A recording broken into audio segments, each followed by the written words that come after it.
কি রান্না করছো মা? লবণটা একটু কম হয়েছে। তুমি কে মা? তোমার বৌমা? বৌমা মানে কি ব্যাপার? এত বেলা হয়ে গেছে কোনো উঠোন ঝাড় দেওয়া হয়নি? কাল থেকে ভোরে উঠে উঠোন ঝাড় দিবা। আমি সকালে উঠে তোমাকে ঘুমাইতে দেখলে কিন্তু গায়ে পানি ঢেলে দেবো। কথাটা মাথায় থাকে জানে। এই কে তুই? কে মানে? এই বাড়ির মালিক। তাড়াতাড়ি ঝাড় দাও। এই তুমি কোথায় যাচ্ছ? টিউশনে। ঠিক আছে, টিউশন থেকে সোজা বাড়ি চলে আসবা। কোনো ছেলের সঙ্গে কথা বলবে না। সত্যি দোস্ত, তোকে আজ 12 বছর পর কাছে পেয়ে আমার যে কি আনন্দ হয়েছে তোকে বলে বোঝাতে পারবো না। ও গো, হে তোকে দেখো কে এসছে। ভাই এতদিন পর ভালো আছো তো? কখন আসলা? এসেছে অনেকক্ষণ আগেই। আমি বাজার থেকে এসে দেখছি গেটের সামনে দাঁড়িয়ে আছে। ও মা, বাইরে দাঁড়িয়ে থাকা কেন? ভেতরে ঢুকে পড়বা। ওই যে মেইল লেগে যখন থেকে গাড়িতে উঠেছে তখন থেকে একভাবে বলেই আসছে আগে আমি কি সারপ্রাইজ দেবো তারপরে তোমরা ঠিকবা।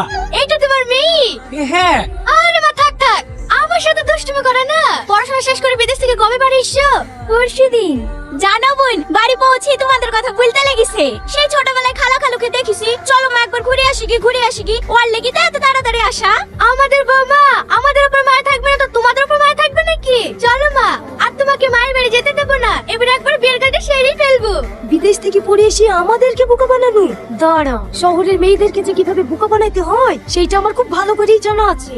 এই রোহন, কি হলো ভাবি? তুই না এসছে? তুই না এসো তো আমি কি করবো? কোন তুই না?